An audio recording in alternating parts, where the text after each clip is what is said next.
Yes, we are live. And hello, all, and welcome to Let's Learn Portainer. And today we'll be learning about Portainer. So thank you all for joining on a Friday morning India time, 11 a.m. So we are live, and I have today co-founder, CTO, CEO of Portainer,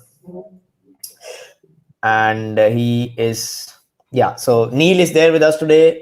He's the co-founder, CTO, CEO of Portainer, and he'll be walking us through a lot of interesting facts about Portainer as a product and Portainer as an organization, different products, the community edition, business edition, and how you can leverage all of these, how you can get involved in the community, and in the end, yes, you can win some swags as well. So I hope you are able to hear me. So I'll just type in the chat, hello all. So please let us know if you are there and just say hi, hello, and from where you are joining in, and then we'll start in a minute or so. And Neil, if you want to introduce yourself, I mean, a bit elaborated introduction, please go ahead. I'm a very low-key kind of guy, so hello everybody. I'm Neil, and the co-founder of Portainer. Been a 3.5-4 year journey so far, and loving every minute of it. So yeah, looking forward to showing you what we can do today.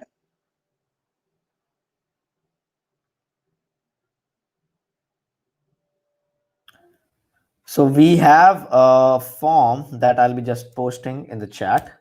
So make sure you fill out this form if you want to enter in the swag giveaway. So there's no other way that we'll be giving out swags. So just fill out this form, and in the end, we'll do some kind of raffle, and we'll do the giveaway. So make sure you have your name and any sort of contact information, your email address, your Twitter handler, or LinkedIn, whatever is there. So whatever you want to share, you're comfortable with, just make sure give any contact info so that we can contact you for the address and the swag. Okay, so let's start. So Neil, first, I would just like to know you, like how it all started. I mean, you have been in the industry for quite some time now. You have seen things growing in the cloud native space. You have seen things evolving. You have seen some of the problems that are there, and how you have approached to solve these problems, and then how Portainer came into picture. All right, so a long time ago in a country far, far away from where I am now, I was actually living up in Asia, believe it or not, up in Indonesia of all places, and happened to be running a cloud service provider. And at the time, I was a very large VMware service provider, and I pivoted and said, "Hey, this Docker technology is pretty cool. What can we do with it?" And decided I wanted to go and launch the very first container as a service solution in the region, and built it, did so, and the market were like, what is this? It was just an API endpoint. Everything was managed and abstracted. This was well before any kind of AKS, EKS type solution. This was a really rudimentary, in fact, it started out as Docker Swarm as a service, believe it or not. And so we had this managed container service that we basically provided the Docker API as an endpoint and said to the customers, here's the endpoint, have fun. And no one knew how to use it. No one really knew what this Docker thing was. And so I said, well, for this thing to be popular, I've got to get some kind of self-service portal. And I went out and looked, and there was just nothing. Rancher had a really early version, Rancher 1 at the time. There was Shipyard, there was a few others out there, but there was really nothing that was suitable for a cloud provider to use as a self-service portal. And so I decided, hey, I actually need to go and make something. And luckily I managed to connect with Anthony LaPena, my co-founder, who is a dev genius, and explained to him what I wanted to try and achieve. And he's like, yeah, I get this. And he started playing around, and we basically built and iterated this user interface designed as a self-service portal. That was a long time ago. It became a front end for the cloud, the cloud platform. It became quite popular and was getting a lot of requests for people to, if they could use the same user interface in their on-prem environments or in other environments. So I'm like, yeah, sure, why not? And open sourced it without really thinking, just open sourced it. I'd never open sourced anything before, didn't know what that meant, didn't know what that did. Just it sounded like a great idea. Everyone was doing it. So here is a product that I was using for myself. I'll open source it.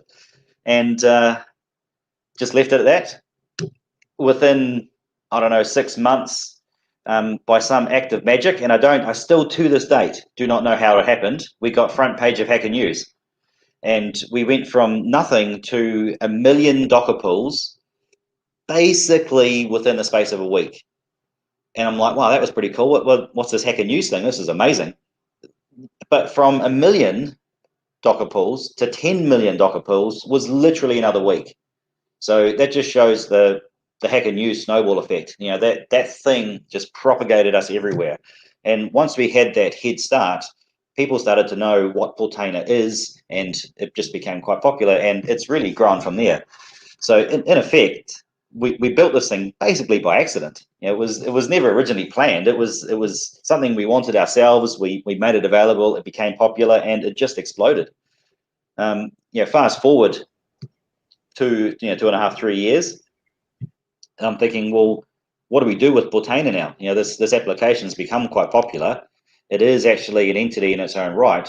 What can we do? And we said, well, let's try and make something of this product. Let's see if we can turn it into a real product and a real company. And that's what we've basically done now.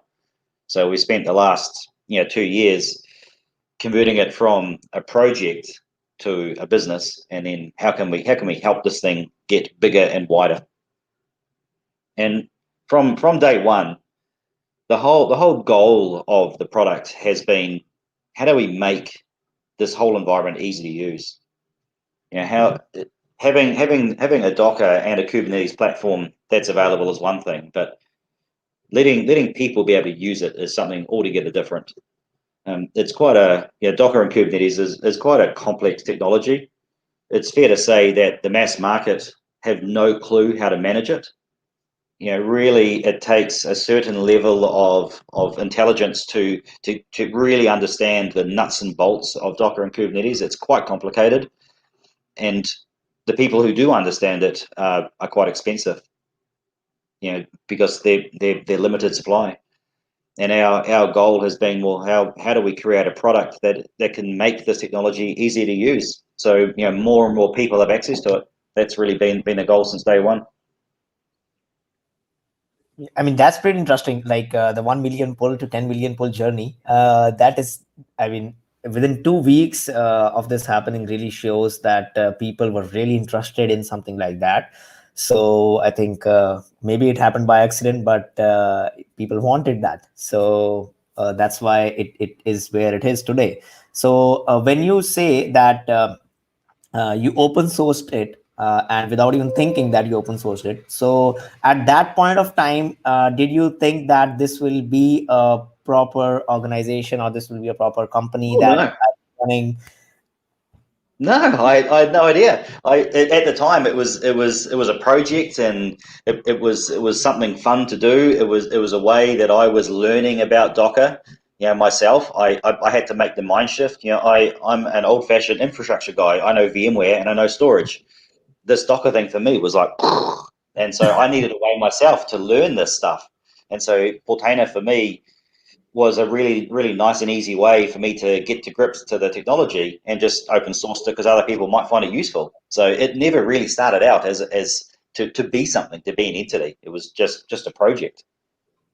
Okay, and the early version of Portainer had the Docker Swarm as well, right? I mean, people can use Swarm, manage Swarm. Well, to show you how old it is, it had Docker standalone. It had the old-fashioned Docker Swarm standalone.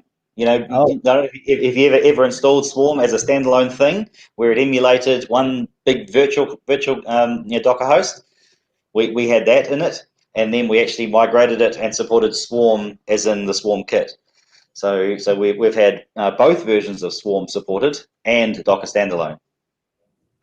And now Portainer is fully supporting Kubernetes as well, because that is the next orchestration, and people already love Portainer. And if now they get the power of Kubernetes as well, so that makes, I mean, the easy one for them to choose Portainer for Kubernetes as well. Yeah, absolutely. Obviously we've really focused on making a radically simple user interface, and for too long I could not figure out how to do that for Kubernetes.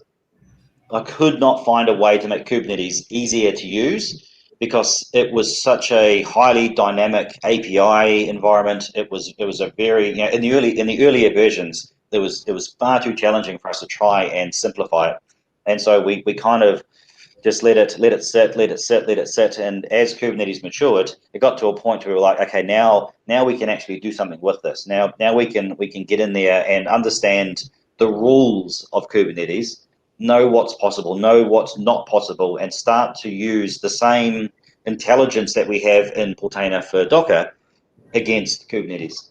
So, again, we want to ask users in natural language as few questions as possible, and from their answers, determine what they're trying to do, and then help them on that journey.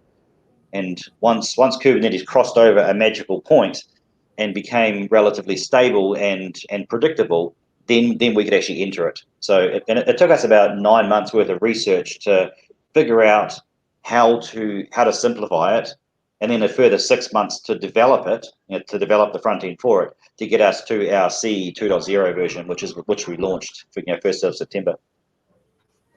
That's the, I mean, I think research is very important in the field of Kubernetes, I believe, because like solutions like Portainer, and when they already have a very good footprint in Docker space, and you have to get out in the Kubernetes space. So it's very important to understand the ecosystem and what problems actually the developers are facing, so that Yep. it directly fits in the need for them, and they can happily use it. So I think it's worth it for spending 9 months for the research. Yeah, and it was quite interesting because we looked at the areas with Kubernetes, and when we first started exploring Kubernetes, I did not have a clue what it was. I really didn't. And so I'm like, okay, I'm going to go through the same learning journey that I did with Docker with Kubernetes, and we'll just see how easy it is to interact with this thing. What are the common mistakes people make when they're engaging with Kubernetes from API or CLI? And we just found some really, really unique behaviors, the way that Kubernetes behaves, and said, well, this doesn't make sense. So maybe we can do this in a smarter way. One of the biggest things that we don't understand ourselves is the Kubernetes API says yes to anything. You can ask Kubernetes to do anything. It'll always respond yes, and then it will fail silently in the background.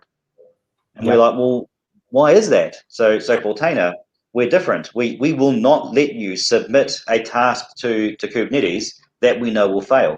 So we've got a whole bunch of validations that say, no, you can't do this. Kubernetes, it'll fail eventually, so let's not let you submit it. So we've got a whole bunch of things where we said this is actually a really silly behavior for Kubernetes. We'll fix that behavior in the front end. Nice.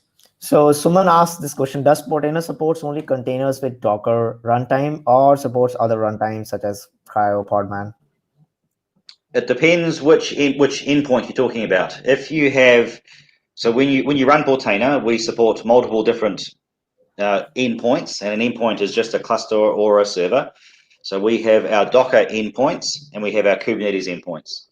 The Docker endpoints are Docker. So they're Docker, Docker, Docker. So they expect the Docker daemon, they expect the Docker API, and so they're Docker.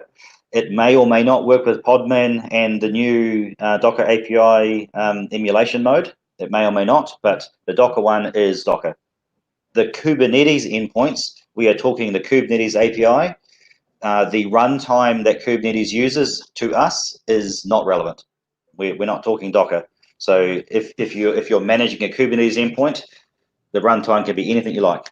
It can be Docker, can be CRIO, can be Containerd, doesn't matter. Okay, makes sense.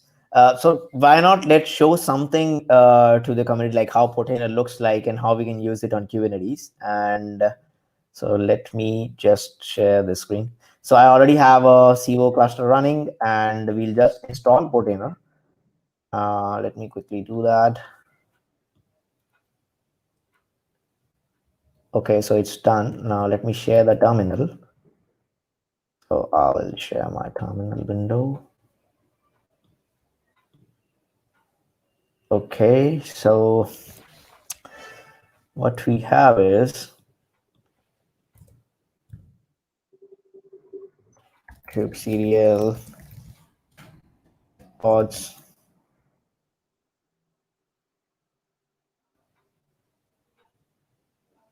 Okay, so Portainer is already up and running, and we need to actually create ingress for that. So I think I have it already. Yes. So let's apply this.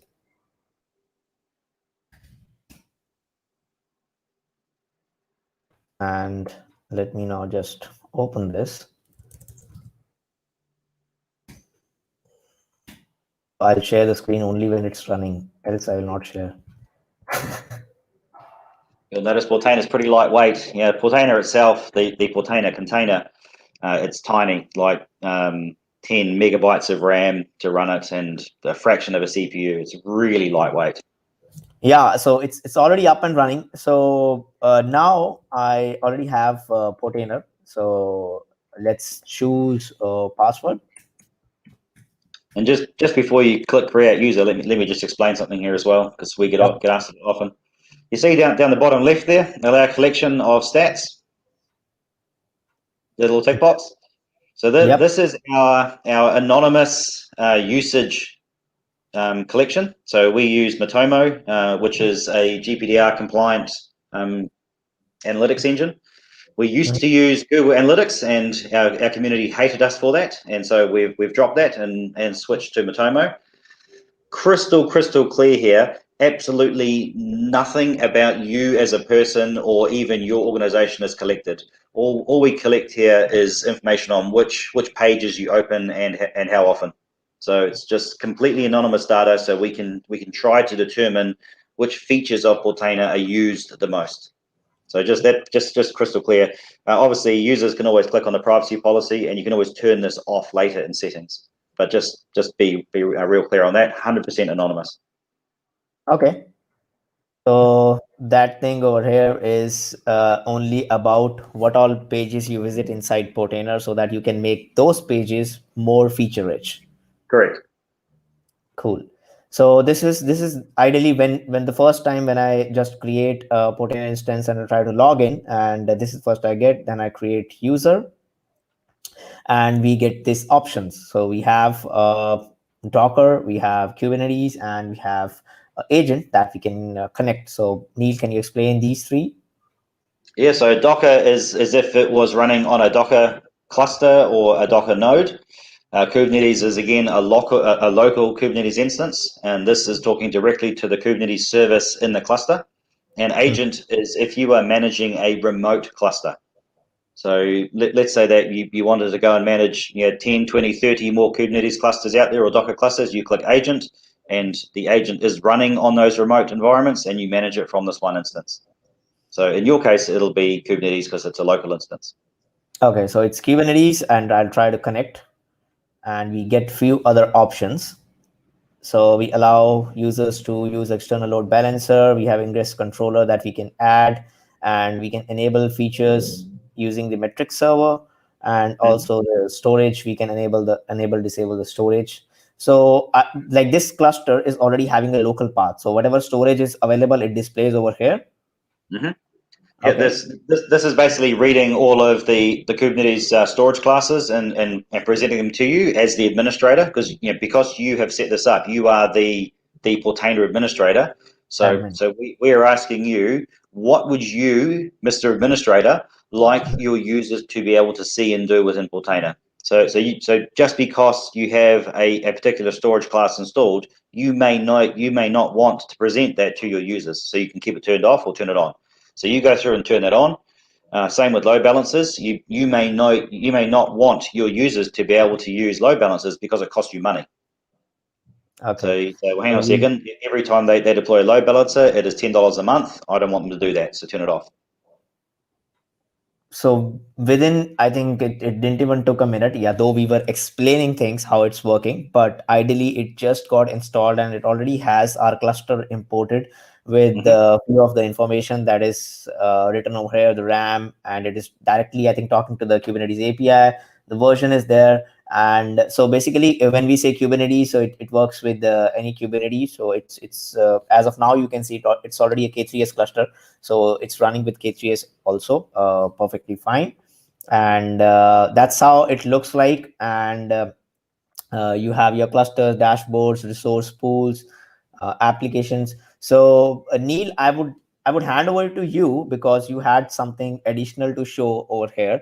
So I just wanted to make like people aware what's the first thing they see and the first things they do when they install Portainer. So maybe you can share the screen and Well, show us. I can just explain on your screen for a second here. So, Okay. resource pools is the term that we have used to describe namespaces. So to us, the term namespace is a meaningless definition. Unless you know Kubernetes, you have no idea what a namespace is. So in natural language, it's a resource pool. So we've called it resource pools. We also have created this element on the side here called applications. Now, again, in Kubernetes speak, you've got deployment set, replica sets, you've got services, you've got stateful sets, you've got all these different options. We've said, well, no, that is again irrelevant. What you're trying to do is deploy an application. So we've said, well, we'll give you a creation tool called applications where you will deploy applications. We'll ask you some questions and we will determine what type of application it's going to be. Is it a replica set? Is it a daemon set? Is it a stateful set? What is it? So by asking you questions, we will determine that. And you can see just in this column here, application type, you've got, these are all deployments. Others will be daemon set or stateful sets or others. Now, Nice. so that's basically two terminologies of Kubernetes that we have not directly ported across. And you'll also see that we have, wherever possible, attempted to minimize the amount of Kubernetes lingo that's flowed through into Portainer. So we've tried to make it as natural language as humanly possible. So rather than just passing everything through. If you look at other products out there on the market, they are fundamentally exposing Kubernetes lingo one for one. And if you don't know how to use Kubernetes, you can't even get started. Our whole intent here is that you don't necessarily need to know Kubernetes to get started. So it's basically kind of understandable terminology, might not be same with the exact Kubernetes one-to-one mapping, but still you will be able to make out like this is the resource pool and where our applications will be deployed. Yeah, our yardstick is we want somebody who has only ever used Docker on their laptop. We want to put them in front of Portainer and say, go and deploy an application against Kubernetes, and they are able to succeed. So that is how we measure our UX, whether it is successful or not, is can someone with no Kubernetes experience deploy an application on Kubernetes? Yes, win. If they can't, then we need to make a change. Now, as an admin here, you are seeing subtly different changes because as an admin, we assume that you know more than your users. So we will show you things in the UX that are slightly different, a normal user would not see. Such as that advanced deployment button at the top, where you can just, if you click on applications, Yeah, there is an advanced deployment. advanced button, you can just paste in a manifest file and it'll deploy quite nicely. Normal users currently don't have that. There's actually a feature request where we're going to bring this capability to normal users as well, so they can just paste in a manifest and it'll deploy within their permissions. This is really interesting. So you can actually use a compose file to deploy the application onto Kubernetes cluster. Yeah, So we actually have a vision to make it really easy to port people from Docker to Kubernetes. One of the features we had in our pure Swarm product is the ability to migrate a Swarm stack between Swarm clusters, and I would quite like to be able to use that same feature to migrate a Swarm stack from Swarm to Kubernetes. Kubernetes using this compose element. Right now, that's just a pipe dream, but I would quite like that to happen. Yeah, I mean, people have always, the community has always loved the way Docker Compose works. and something similar to Docker Compose, and if they can use their existing Compose files or existing Compose stacks to deploy on Kubernetes, I think that will be really good for people who just want to migrate to Kubernetes without knowing much of the nitty-gritty details of Kubernetes. Yeah, absolutely. And so within this CE version or open source community edition, that you'll notice here that you're not having to provide any kind of auth token here. Portainer is authorized to talk to Kubernetes, and then the users that you define in Portainer are authorized to talk to Portainer. So you're not having to go and get some kind of great big UID code or auth token to actually authenticate against Kubernetes. Portainer takes care of that for you. So you could just create a user here and then log into Portainer, and you also have access to the Kubernetes environment. You're not having to do anything. So if you've created a user here, so once you create a user, you have to authorize me as the user to use the environment. So you can click on endpoints in the sidebar, click manage access on the right hand side, and add me. So select me in the drop down list, select one or more users, choose Neil, and say create access. And I now have access. If I log in, I now have access to this cluster. Behind the scenes, we've actually created a user account in the Kubernetes cluster for you automatically. So you don't know that, you don't care. We've just done that for you. So what all access this particular user will have? Because I didn't select that. They have quite a limited access at this point in time, and this is one of the differences between the Community Edition and the recently released Business Edition, which has full RBAC support, where you can go and create roles and other permissions. Here, they have the ability to deploy applications within authorized namespaces, resource pools. If you just click on resource pools, Just a second. so by default, if you were to log out and log in now as me, all you had access to is the default namespace, the default resource pool. If you so desired, you could actually grant me access to another resource pool, and then I can actually have further access. So if you want to, you can go add resource pool or another one, or this one too. That's fine. And I can And just add me to it. And now I have access to not only the cluster, but the cluster and that resource pool, and no others. And so I can now deploy happily as much as I like within the boundaries of that resource pool. So what you should do is go and create yourself a resource pool. You should go and assign a resource. Again, this you see here, this is something else where we're adding logic. By default, when you create a resource pool, there is no quota assigned. If you in production use resource pools with no quota, absolute and utter suicide. Yep. Suicide. The chance of you blowing out your cluster. So here we force you to assign a quota. You can ignore it. You can turn it off, but we force you to assign a quota for your own safety. There's a question if we want to answer it about Swarm. Does Portainer always supports latest Swarm version? Let's say if we have two clusters, which one is in lower version? Can we connect via Portainer? Absolutely. An endpoint is completely self-contained within Portainer, so you can have endpoints of any version you like, so any supported version, of course. So I can have an endpoint that's running an older version of Docker, a newer version of Docker, Docker Swarm, an older version of Swarm, a newer version of Swarm, older version of Kubernetes, newer version of Kubernetes. It's all fine. So we officially say N-2, so current version and two prior are the versions that we test against. We don't test against any older versions. So, but technically they should work for most use cases.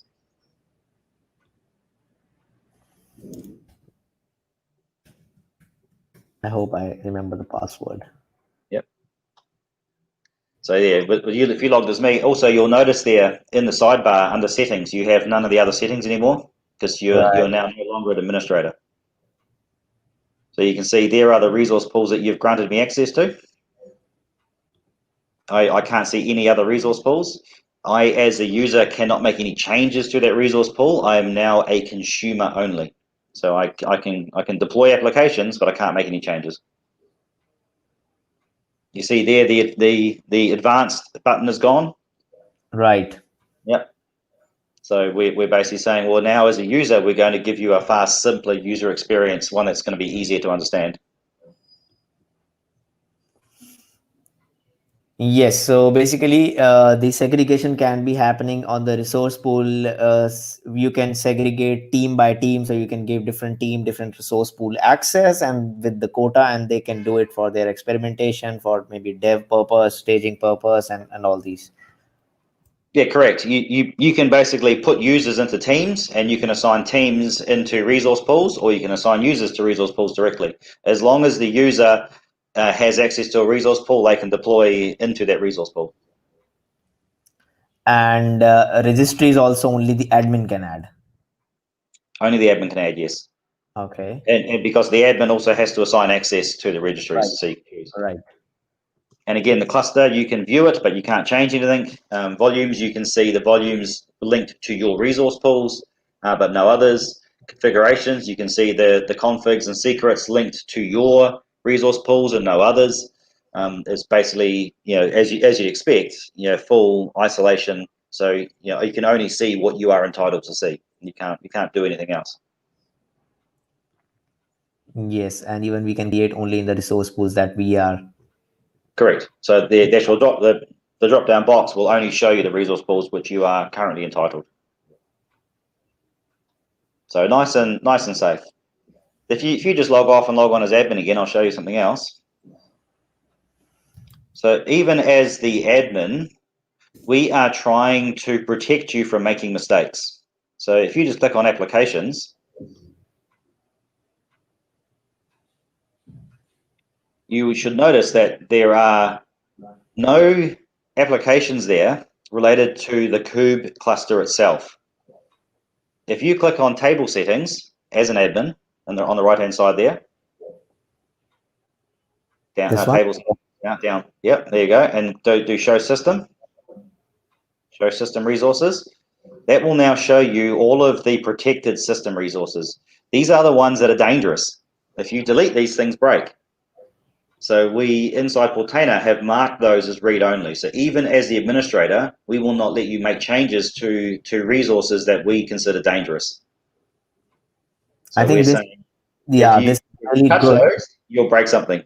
Right, right. Even the admin can make mistakes. So I mean, protecting these resources is important. We've actually got a feature request for the next version where an admin can selectively and knowingly unmark a resource as system, make a change, and then mark it back again. But that is an act. They have to go in and say, untag this as system, make a change, tag it as system again. So again, we're trying to protect you from making mistakes. Nice. So all the way through, this is a very guided experience, being very careful, making sure that you can only do things that are safe. If you try and do an action that's dangerous, there's a double confirm modal. Are you sure? Are you sure you're sure? And then we will actually complete the task. So, and we explain why. Like for example, as an admin, if you tried to turn on a taint and there wasn't a corresponding toleration, we will warn you and say, hey, you're about to potentially cause damage. Are you sure you want to continue? So there's a whole bunch of protections built in to ensure that you can do your job quickly and efficiently without fear of causing an outage by mistake. Really useful for Friday afternoons when you're a bit tired after the week and you just want to rush your job done, and sometimes you make mistakes, and the last thing you want is an outage on a Friday afternoon. Portainer will save your Friday night for you. Yeah, I mean, yeah, that's pretty interesting. Because warnings have to be there, and if warning was there when I was doing something in the morning, then I would have saved my data. Yeah, and the thing is, Kubernetes by default doesn't. So if you have access to kubectl, you can do anything you like. There's no kind of protections built in. It assumes you know what you're doing. It assumes that you are awake and thinking clearly. It assumes everything. We assume nothing. We say we will confirm everything that we think is dangerous. So it's just a fast, safer, cleaner, more secure way of engaging with the cluster. So we have snapshots that we can take. So that is the Portainer snapshot with Portainer settings. Yep, that is a Portainer snapshot, so that we can grab information that you see on the dashboard. So information about the cluster. So that's basically capturing that information. That is predominantly for Docker, not for Kubernetes. Okay. Okay. So most of these settings here are Docker settings. So I'm sure, as you're aware, Docker by default is inherently insecure. If you have access to the Docker host, you can pretty much do anything. And so as an admin, we say, well, we will let you turn off the ability for users to do dangerous things. So disable by mouse, disable privilege mode, disable PID1. All of these things, by the way, are here because somebody has raised a CVE against us. Because we are the gateway into Docker. So there's been a CVE raised where they say, Portainer, you are making it easy for people to do things, and so we've added these switches as a way to mitigate the risk. So an admin can obviously go and do this. Nice. Now the edge compute I will show you on my instance. It'll be a bit easier, but the edge compute is a different dimension.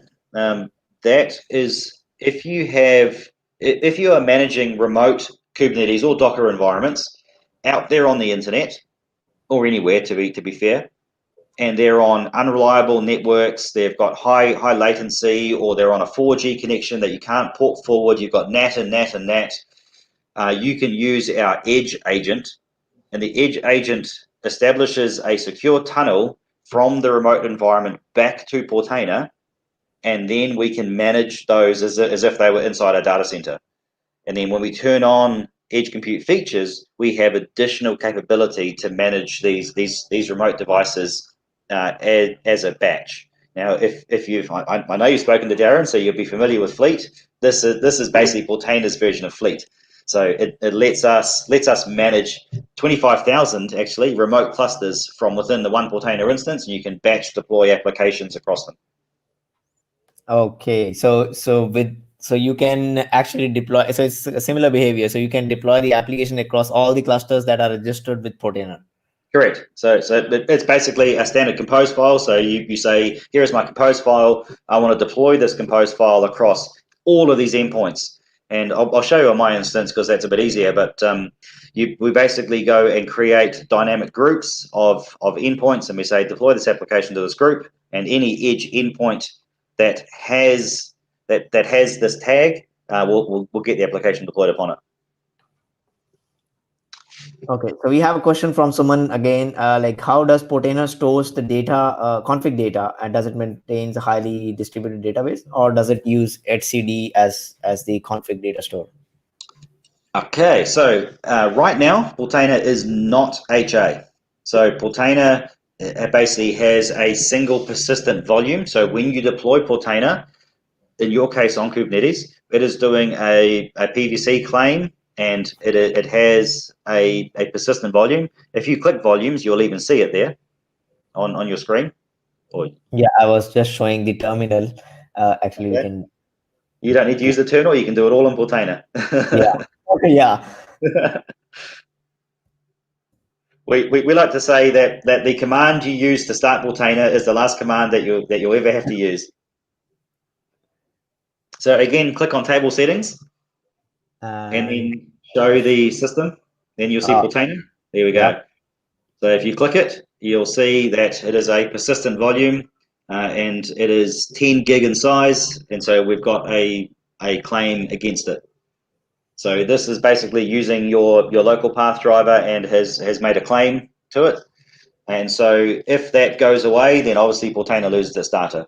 In an upcoming version, we are going to support external databases, and that'll be some kind of external database store where you can store all of Portainer's config files. So for now, it's this one over here. We recommend that you run Portainer against some kind of cluster shared storage so that the storage is highly available. So either block storage if you're on a cloud provider, You can just have a block store, and then it'll follow Portainer around, or some other NFS type storage platform. When we take the snapshot, so that snapshot, I mean, we can configure an external store for snapshot, or is it in the same persistent volume that the snapshot? Everything for Portainer is stored inside that volume. Everything. Okay. So there is a Portainer database. Inside there, there's also some files that we store. Like if you in the Docker world, if you're using stacks, and we keep a copy of your compose file or stack file. So that's all in that file system. Okay, Neil, I mean, we can, I would love to see like the edge use case. So if you can just showcase that, I'll stop share.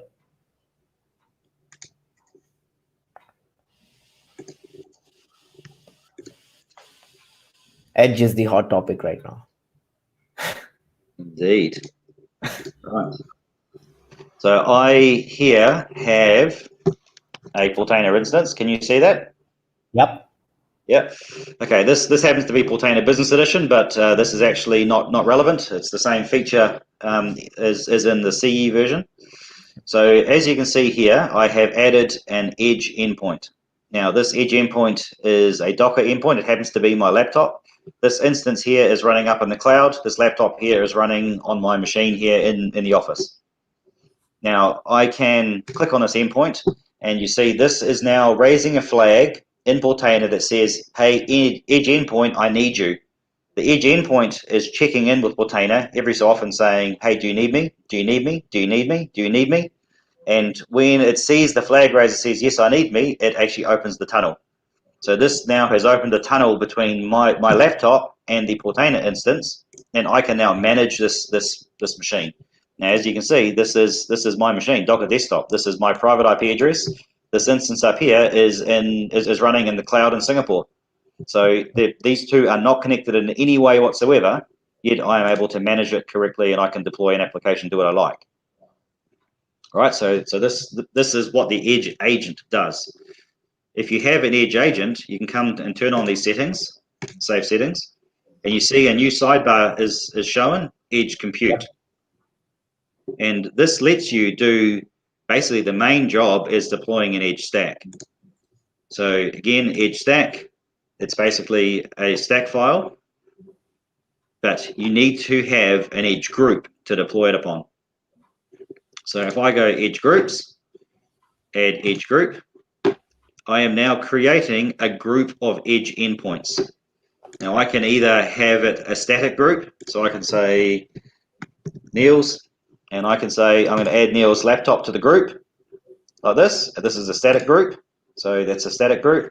Or I can come in and say, actually, what I want to do is create a tag, and this tag is going to be called edge1, create a tag, or something else. Could be called US East, US West, call it what you like. I can come in here, I can assign a tag to this endpoint.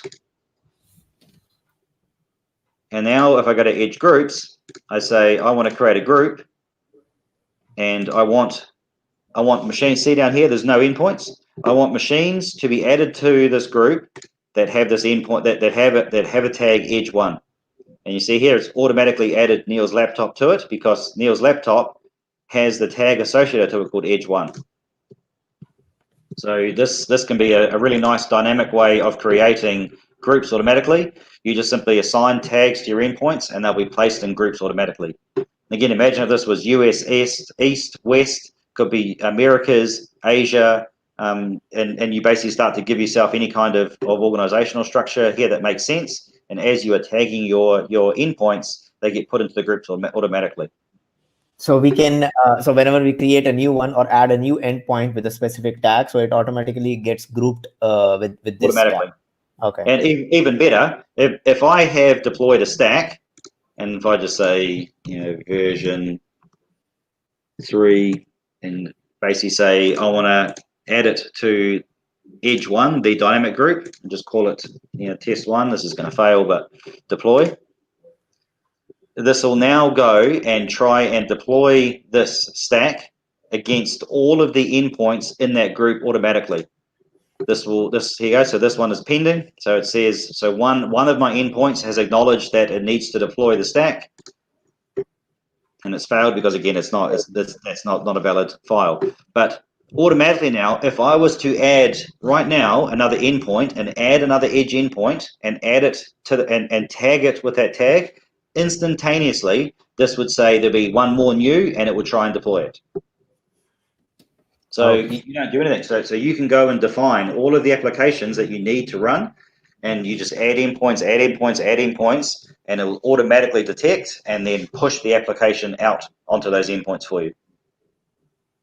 That is really good. So yes, that is Portainer's version of Fleet. You are right, because that is kind of similar thing. So you have the clusters, and then you can deploy it, and as soon as you add new, you get it deployed. And this is actually important because when you have certain patch that you want to deploy across all your clusters, or you want a certain application that needs to be there for all the clusters. So this, I think, this particular feature has a very good scope in when you are managing thousands of clusters or even hundreds of clusters. And these days, yes, people are actually using a lot of clusters rather than a single big cluster. Correct. And by the way, once it's deployed, you can come in here, click it, and edit it. So I can come and do services equal, and start to type in and just click update, and it'll go and update, and then it'll go and update all of those endpoints automatically for me. So the whole thing is dynamic. It's all controlled from here. So you never have to go to the endpoint and do anything. You can control it all from here. Interesting. So does it at this moment have Git integration, or is it something in the plan? So if I go add stack, you can see here, use Git repo. Oh, it's already there. So you can actually point it at a Git repo. It'll basically pull down the compose file and deploy that across it as well. So that is the edge compute. There's also the edge jobs, and the edge jobs is basically a scheduler. So you can say on the edge endpoints, I need you to go and run this command. You can do a df or a free -m, and I want you to run this today, and at a time, and you go create it, and it'll go and run you that command. So if I just do test, create it, it'll go and create a job for me on this endpoint. And then when it runs later on, I can go on, I can get the results, I can retrieve it, it'll pull me the results back so I can see the results of that particular job. So this is like a nice little scheduler, or to run commands on that edge endpoint for you at a set time or at a set schedule. So quite a nice way of doing things. You can even do things like Docker stop and then container. So Engineer.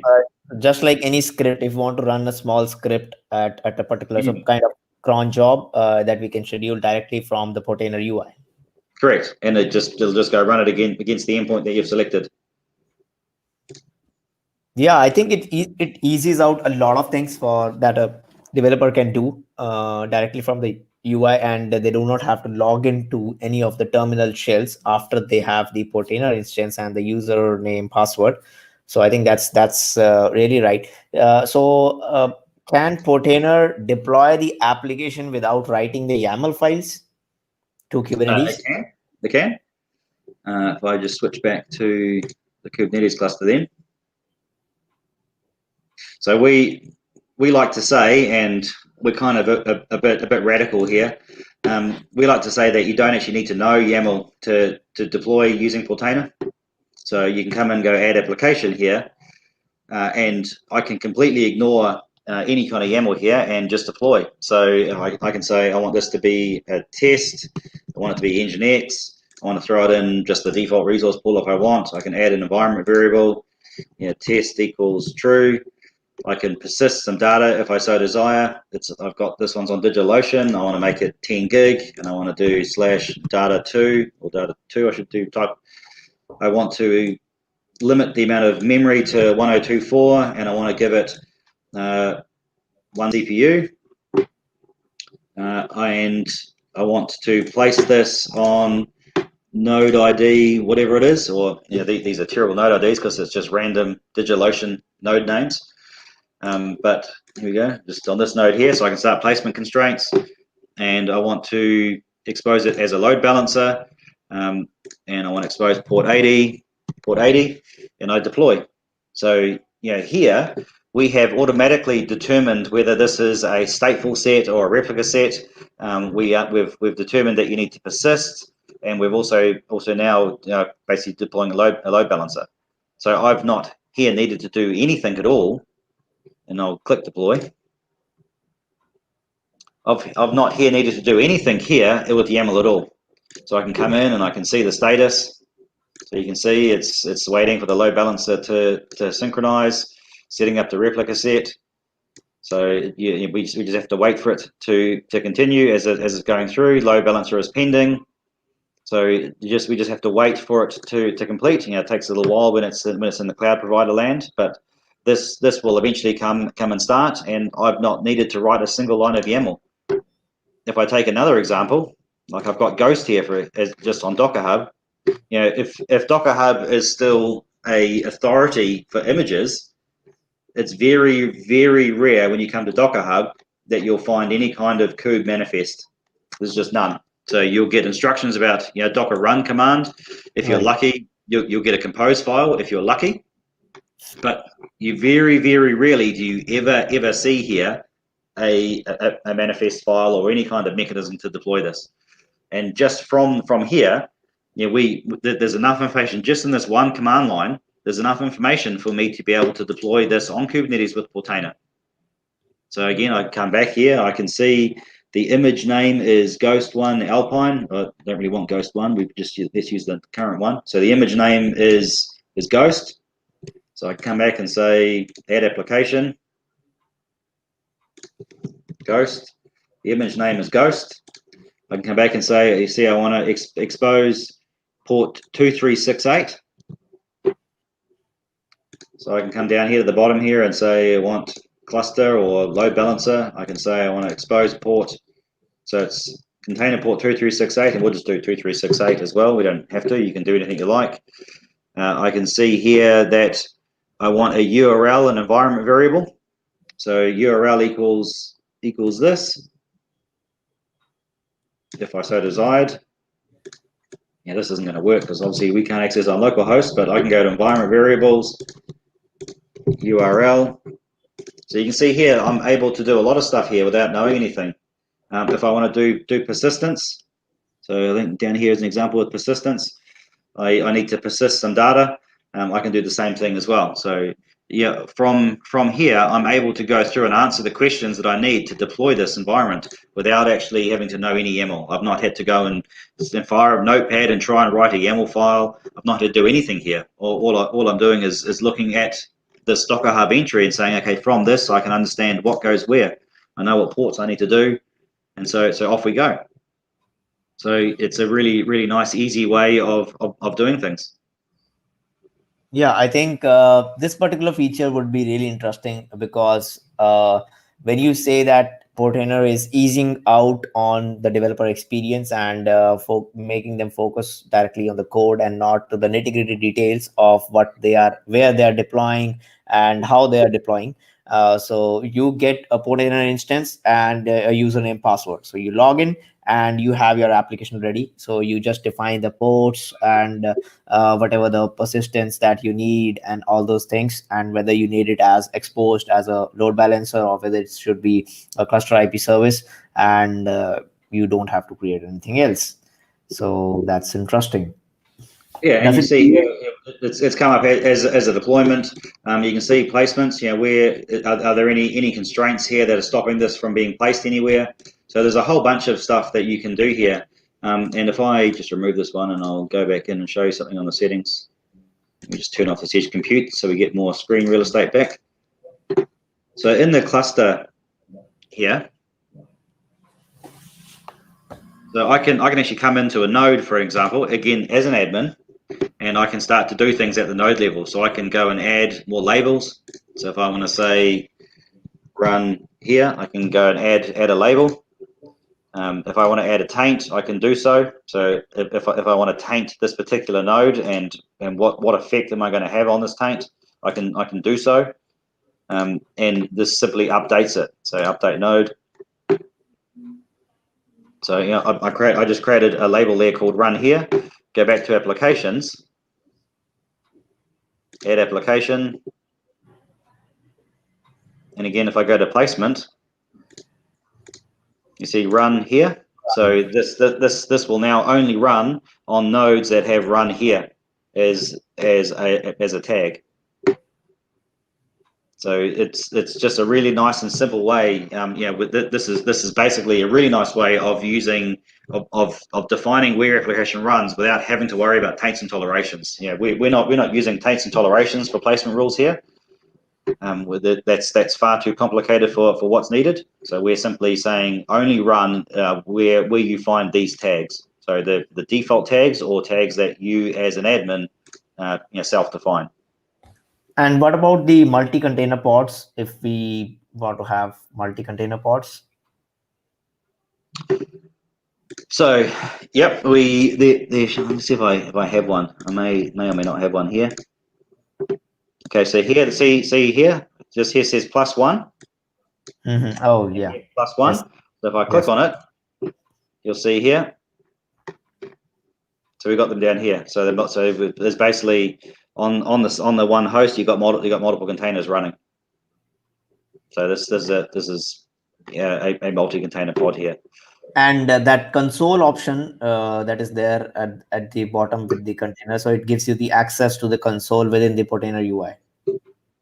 Yeah, assuming this one has one. I've never tried to console into Cilium. There you go. So that is a console inside that container or that pod from within Portainer, and you can just engage with it as you so desire. Same thing with the logs. Oops, I clicked the wrong thing there. I'll go back into one of them. Same thing with the logs. You can see the logs for that particular pod as well, so you can see what's going on. So yeah, nice easy way of interrogating the environment. The next version that's due out in January is also going to give you a direct integration with metrics. So from that same view, you'll be able to see CPU and memory, which is a feature we already have for Swarm, but we don't have for Kubernetes. So you'll be able to see CPU and memory usage as well. Okay, so directly coming from the metric server. Correct. You see here, by the way, you've got some daemon set deployments. So you're basically determining, and just more on our logic here. If I try and assign resource here, like it won't actually let me. If I say I've got, actually I'll just create a resource pool first.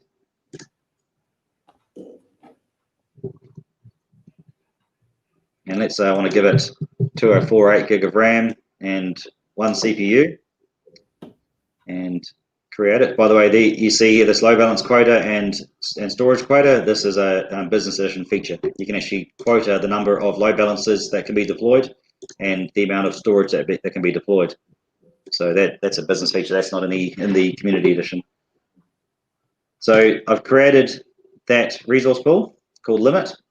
If I go into applications and go add an application, again, let's just call it Nginx, and say resource pool limit. This now drops to 2 gig of total memory available. If I say I want this to have 1.7 gig, and I try and say I want 2 instances, it won't let me. It'll say it'll basically exceed your available resources, and the button's grayed out, so I can't deploy it. And I must fix the problem before I can continue. Whereas ordinarily in Kubernetes, you can request it and then it'll fail, or one instance would fail with not enough resources to fulfill the operation. So we don't let you. And that's where Portainer will restrict you for even deploying the application. Correct. And same thing here. Like right now, I can say, do I want this thing replicated or global? There's 2 options. If I start to persist, global is now grayed out because you can't do global if I have persisted data. So we won't let you try and deploy a global service, and we won't let you have more than 1 instance because the block storage is read write once, not read write many. So we can't do it. I have to change it to isolated storage. So each pod now gets its own persistent volume. Now I can increase the number of replicas. Oh. You see there? So so if you have shared storage,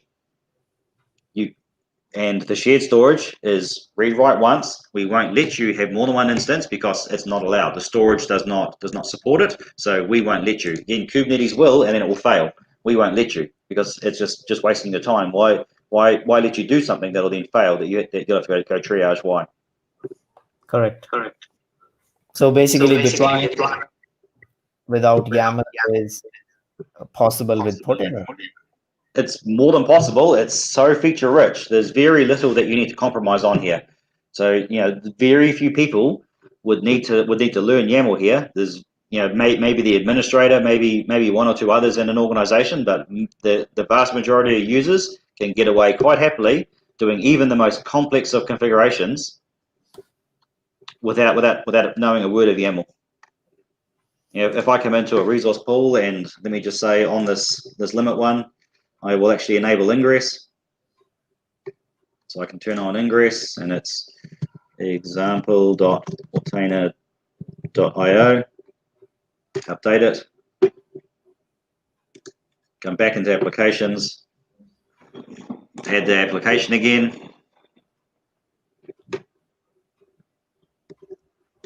So change the resource pool first. So now you got ingress as well. So you can actually start to publish ports on an ingress, and I can say I want to publish it on a route of nothing or a route of test. So again, you're publishing an application on ingress, and you've got really no idea how to do that here without knowing YAML or manifest files or whatever else. We're basically letting you do all sorts of really cool things without knowing a word of YAML. I think that's super interesting. So I want to know on a high level, what is the difference between Portainer Community Edition and the Business Edition? So the main thing is roles, so role-based access control. So when you create a user in Community Edition, they're basically a user or an admin. So when you create a user, like here, add user, they're either a user or they're an administrator, and that is basically the extent of their capability. When you have the Business Edition, when you add them to an endpoint, so I say manage access, and I choose a user. Well, I don't have one, but let's say let's create a user first. Create a user, go to endpoints, add them to my endpoint. So I can say user Neil has and you choose a role. And an endpoint administrator is basically the same as the Portainer administrator, but they can only be an administrator for that endpoint, not all endpoints. Help desk means they've got read-only access to everything, so they can see everything but can't touch anything. Standard user or read-only user. So you can go and assign different roles. Okay, so complete. Yeah, and you basically go and assign a role to a person. The user logs on, and they can only do against Portainer what the role grants them. And we synchronize the roles that are assigned here back to Kubernetes. So even if they manage to get to a Kubernetes command line, they are still restricted by the role that's assigned. So we're actually synchronizing the role you assign here with Kubernetes backend. So that's one feature.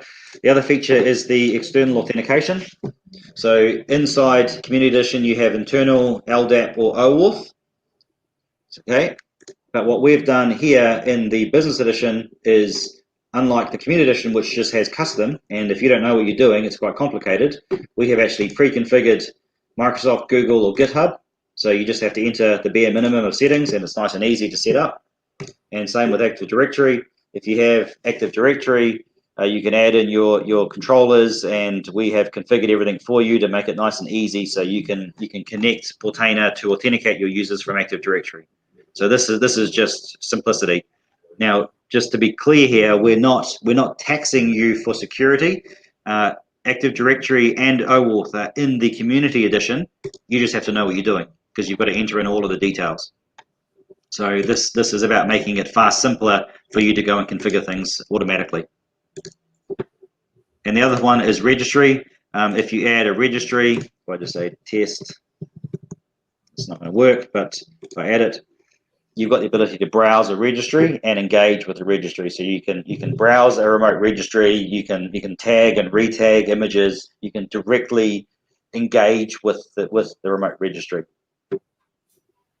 The other thing you can do is in the cluster setup for Business Edition, you'll see here we've got restrict access to the default namespace.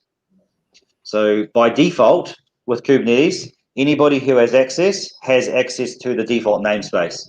With Business Edition, you can turn this on, and now you can control who has access to the default namespace. So you may not want anybody to have access to the default namespace. Turn this on, then they can't have access to it.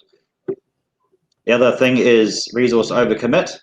So by default, you can overcommit resources. I've got 3 gig of RAM. I can assign 3 gig of RAM 17 times, and it'll work until I get to an application that wants more memory than is available, and it will fail. Here, you turn off auto commit, and we will not let you assign applications with that will use more memory than is physically available in the system, more memory or CPU. So this is just giving extra protections. I think it's pretty interesting. Neil, is I don't know why my voice is echoing. There's an echo. Yeah, when I'm speaking, so it's echoing. Okay. I need to check. So that's basically the main difference in Business Edition and Community Edition. So only subtly different, but RBAC is a very, very important feature for enterprises to be able to control who can do what, as well as configure authentication. There's a lot of features coming for Business Edition as well, integration with things like Prometheus and Grafana and Elk Stack, so we can actually do more from within Portainer. But yeah. Okay. So I think now my voice is echoing or not. I'm not sure. So can someone in the chat tell me if now also it's echoing or it's fine?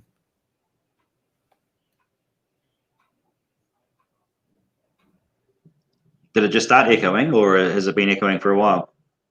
Yeah, it's just started a few minutes back. I don't know why. I was able to hear my voice. Right. It So is unnerving when it happens. I hate it when that happens. Yeah. If anyone can confirm, then we can just go ahead. It's fine now. Okay, so it's fine. And so yeah, Portainer Community Edition, Business Edition have some differences, but I think most of the features are still available in the Community Edition. So I want to understand one thing.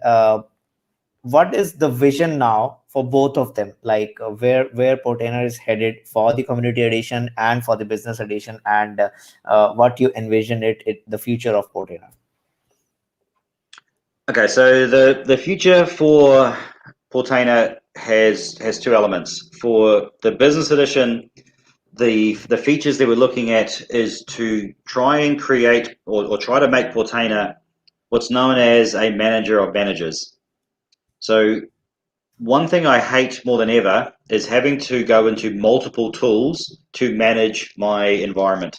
So in all honesty, if you are managing a Kubernetes environment, you'll already be familiar with things like Prometheus and Grafana and Elk Stack and maybe Datadog and maybe other tools out there. You have to get competence in all of these products. The view for Portainer and for Portainer Business especially is to bring all those into Portainer. Now, we're not trying to go and write a better Prometheus or a better Grafana. No, we will build an integration. So inside Portainer, we want you to be able to say, show me logs or show me stats, and it will go and connect to and query a Prometheus instance that we will deploy and pull data back. The Portainer Community Edition is going to go deeper and further in its support for Kubernetes and Docker and Edge. So providing an even richer experience. One of the things that we can't do at the moment is deploy just naked pods or bare pods. We have to deploy a service. So in a future version, there's support just for bare pods. So there's a whole roadmap of capability that we want to add specifically for better management of Kubernetes, go deeper. But again, for us, it's not about just adding Kubernetes features, because that's dangerous. What we want to do is add them in a way where they are abstracted and easy to use. If we overwhelm the UI with capability, the users are like, what is this thing doing? How do we use this thing? So we want to be able to add capability while still making it really, really easy to understand within the UI. And likely And how we're going to do that is by having a new user type called power user. So right now we've got admin and user. Likely we'll have another user called power user, a user type, and a power user can do more stuff. So it's expected that those people are now already more familiar with Kubernetes. We can start to expose more of the Kubernetes lingo and features while having the user type still relatively simple.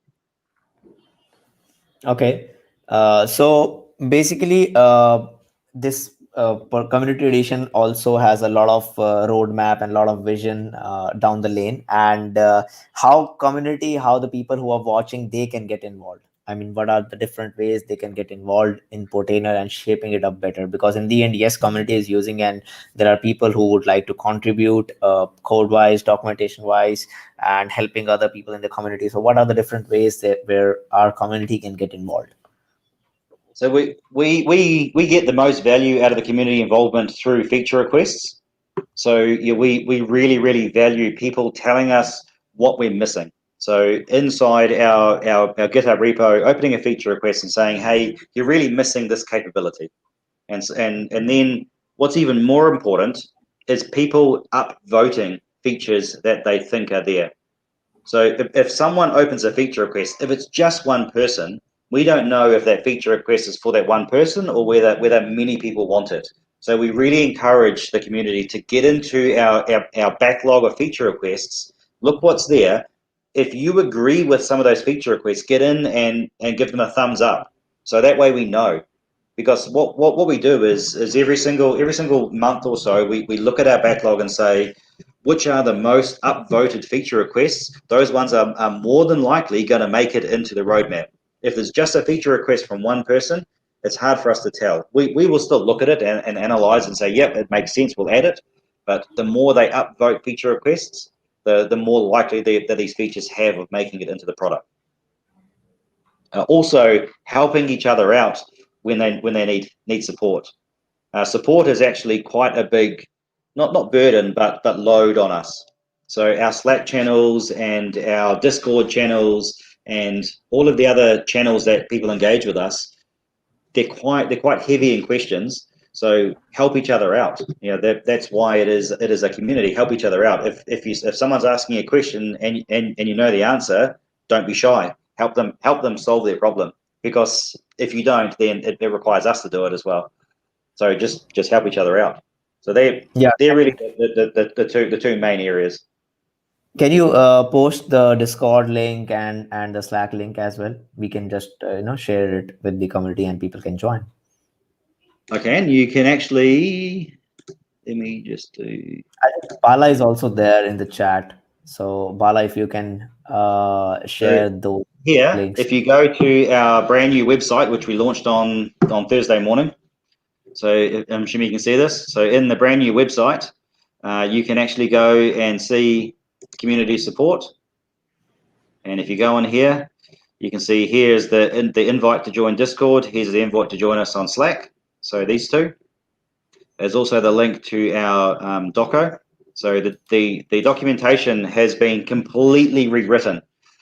We had our man Ignacio rewrite this documentation from scratch. So every single entry in here has been updated, revalidated to be accurate. This documentation is also open source.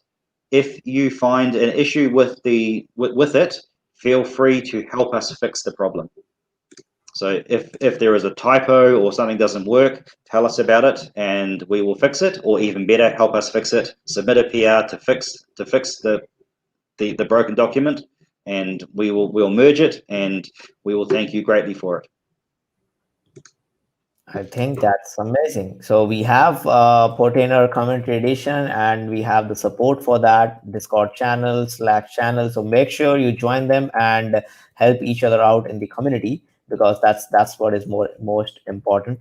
And I already have 18 entries in the swag giveaway. So this is the time I think people have been waiting for.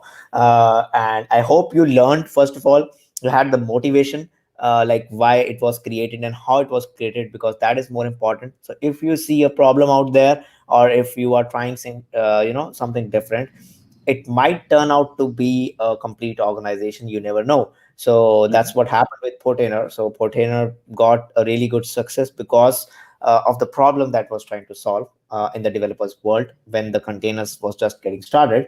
And then now picking up pace. Now it's already well established, and with the great minds, they are focusing on the new tech which is there, the new orchestration systems. Kubernetes is the de facto standard now. So yes, Protein is investing heavily in Kubernetes, so that you as a community can leverage the old style Portainer with the new style Kubernetes approach, and you can deploy applications and all that. And there is a vision which is there to make it more feature rich, to make the community more feature rich. And yes, obviously now it's a business, so there's a business edition that have to be managed as well, and updated on frequent basis. But all in all, you can join the Discord channels, join the Slack channel, read out the documentation, find bugs, raise issues, raise feature requests, and get involved in the community, help each other out, and use this product because it's fairly simple to use. And for the developers who are getting started, I think it's best to use, because you don't need anything. Just ask your sysops admins, or just give me the credentials for Portainer, and I want to play around with Kubernetes, and give me a resource pool with the limited quota, and I'm happy with that. So all in all, I think it's great. Moving on with the swag giveaway, I have now 19 responses. So let me just export that to Excel.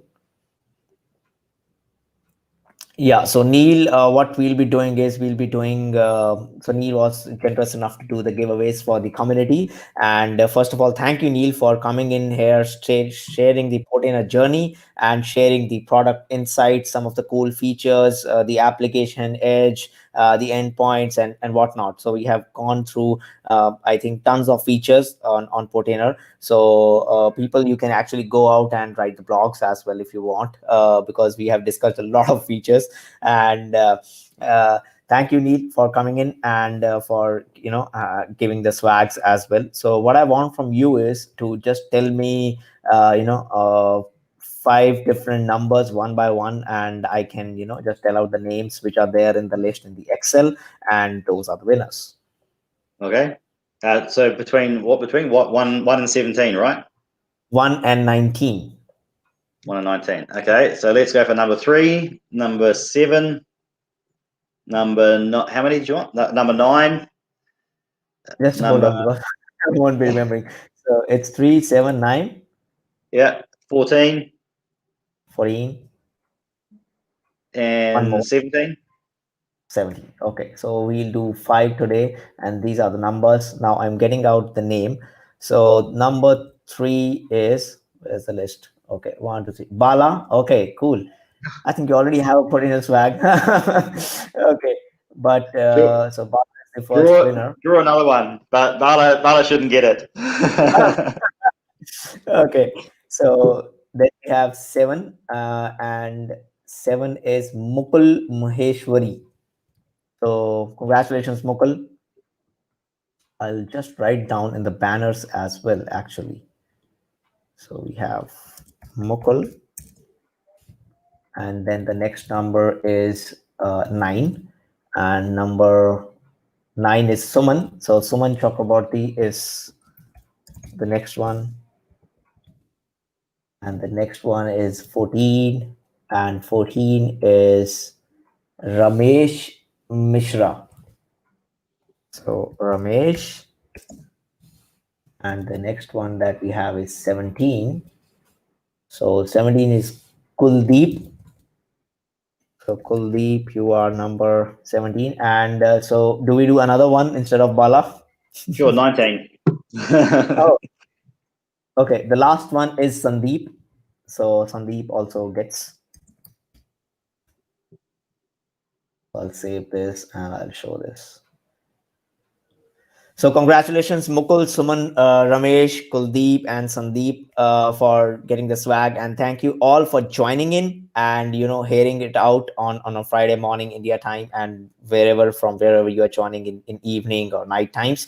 And hope you learned something today, and you had motivation to do something if you want to do, to use the product if you want to go for business edition if you want to go and contribute to the community if you are interested to. And congratulations to the winner for winning the swag, and thank you so much, Neil, for joining in. So I'll end the broadcast. Neil, stay for a couple of minutes. I'll end the broadcast now. Thank you all for Thank you. joining. See you in the next stream, and make sure you subscribe to the channel. I always forget this saying. Make sure you subscribe to the channel and share it with your friends, because the content I'm trying to get from the leaders out there, how they have built from grounds up, where they are today, and some of the demos. So make sure you share it with your friends, and join me in the next stream, which is next Friday, 9:30 p.m. With Alex on all things about Calico. So till then, see you all. Bye. You can say bye, Neil. Bye.